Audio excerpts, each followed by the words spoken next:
Not long ago, Unite the People was approached by a gentleman named Bradley James. Mr. James informed us he was working as the bodyguard and driver for Ms. Kelsey Harris during Mr. Peterson's trial. As such, he was in close proximity and he had privy to conversations she was having with her husband and others. Mr. James informed us he was not under a non-disclosure agreement or a confidentiality agreement and was free to speak with Unite the People, and that he was doing it because his conscience would not let him not speak and leave a man in prison for something he did not do. Mr. James informed Unite the People that he was witness to the conversation Ms. Harris had where she stated she had the gun, she fired it 3 times, Mr. Peterson grabbed her arm and knocked it down, and the gun fired 2 more times. In essence, Mr. Peterson never shot anybody, never even touched that gun, never fired the gun. This statement aligns with the statement of the only non-party witness to the case, Mr. Sean Kelly, who at trial testified he saw 2 women fighting, 2 men break up the fight, 1 man grabbed the other one's arm. Gunshots came from the passenger side. Mr. DJ Vlad, the king of stepping outside for attention, just ran back into the spotlight with a masterclass in desperation. Listen to this. He basically put on a full exhibition of how far he's willing to stretch for relevance. How deep will the clout chase go just to trend again? This is that go viral or die trying energy he taps into whenever he feels the culture moving without him. You can tell he hates not being at the center of the chatter. The moment he senses he's not steering the narrative, he jumps online and tosses a grenade just to watch the timeline explode. Capital C's, controversy, chaos, confusion, conflict. And when it comes to Vlad, he has to season himself into that pot. Now that clip y'all saw at the beginning actually resurfaced from last year when reports claimed a driver spoke out and someone connected to Kelsey, allegedly tied to Tory Lanez' legal camp, overheard a confession about the shooting and what supposedly went down. Somebody dug it back up, it started buzzing again, and the blogs grabbed it. So Vlad saw the smoke and decided to fan the flames, poking at it, trolling it, playing cute.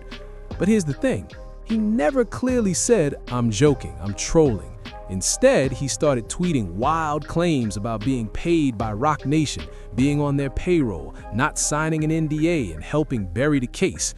Then came the big one. "I have a confession. Roc Nation has been paying me to support Megan." He went further, claiming they paid off jurors to convict Tory and even bribed the judge. He added that Jay-Z supposedly did a verse for his grandson's album as part of the play, that Megan's doctor was paid to lie about bullet fragments, and that she was never shot. He even claimed the LAPD was on Jay's payroll, and according to him, it stretched beyond LA. Then he asked, "Who do you think paid the Mexican man who stabbed Tory?" You already know who he implied. He even dragged in 3 Supreme Court justices, saying they were bought by the so-called Rock Mafia. He claimed Jay-Z paid Trump not to pardon Tory, even though it's a state case and Trump can only pardon federal charges. But hey, Trump bends rules, right? Then he capped it with, "I can't keep these lies secret anymore. If this is my last tweet, you know who silenced me." Now hold up. Earlier in that same thread, Vlad admitted he saw reports claiming Kelsey's bodyguard said Kelsey shot Megan, not Tory Lanez. But he also pointed out that the bodyguard wasn't even present the night of the shooting and was only repeating a conversation he claimed to have overheard. He reminded folks that 98% of appeals fail and said this wouldn't overturn Tory's conviction. He argued that if it were true, Tory should have testified to that himself. He also said the narrative didn't align with the jail call where Tory apologized to Kelsey. Then he mocked the idea, saying it makes no sense for someone in jail to apologize to the person who supposedly framed them. He questioned why the alleged shooter would even call the person charged in the case. He acknowledged the story was old news from May, yet he left those explosive tweets up anyway. He started the whole thing with, "I have a confession," framing it like a bombshell about Jay-Z and Roc Nation. Girl, Vlad just wants back in the group chat. After years in hip-hop media covering black urban culture daily, he knows exactly how his audience moves. He knows some followers will believe whatever he posts without digging deeper. And playing on that, that's reckless. is disrespectful to the very audience that built his platform, even if some viewers entertain wild conspiracies. No matter how you feel about the case, whether you think Jay-Z or Rock Nation played a role or not, whether you think Tory did it or didn't, this move was calculated, because Vlad has previously signaled, at least from what I've seen on Twitter, that he believed Tory shot Megan and that the conviction made sense. That's been his stance since the trial wrapped, to my knowledge. I could have sworn he made that clear publicly before. Yet today he pivoted, saw the traction building, and didn't bother correcting it while I'm recording this. The tweets are still up because the traffic is flowing. That's textbook clout chasing. He knows a Jay-Z interview is never happening. He knows Jay doesn't engage with him. He also knows he's not the culture's #1 media voice anymore. And deep down, he sees that Shannon Sharpe has the crown right now. He sees all these other talk shows and sports platforms where rappers and entertainers are lining up, and he knows they're steering the culture right now. Listen to this. They're setting the tone. They're driving the impact. Does Vlad have more subscribers than some of them? Of course he does. He's been around longer. That comes with time. Does he still have a loyal base that might outnumber others? Sure. But numbers without cultural weight don't move the room.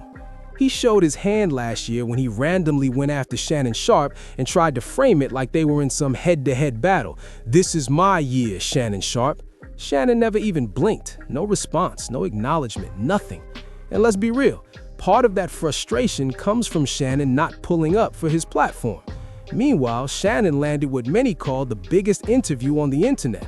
Vlad feels like that spotlight should have been his. In his mind, he's supposed to be the one sitting across from the A-listers. Instead, he's thinking, why are they choosing Shannon Sharpe? Am I stuck interviewing 6ix9ine? Yes, he had a huge sit-down with 6ix9ine. And yes, he followed it up with more. But culturally, it didn't shake the streets. It didn't echo through the community. And when I say the culture, I'm talking about the everyday black urban audience this media lane was built around. They're not debating that 6ix9ine interview. It's not flooding timelines. It's not dominating group chats. You're not hearing barbershop debates about it. Nobody's saying, yo, did you catch that 6ix9ine convo? That's the kind of buzz Cat Williams created. That's the type of ripple the Thug interview with Big Bank sparked last year, along with other defining moments in the game.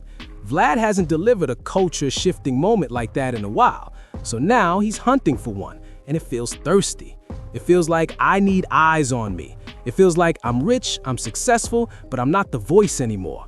So instead of showing journalistic discipline, he leaves those tweets up and plays like Jay-Z really cut him a check. Hold up, come on now, cut it out. But hey, y'all can believe whatever you want.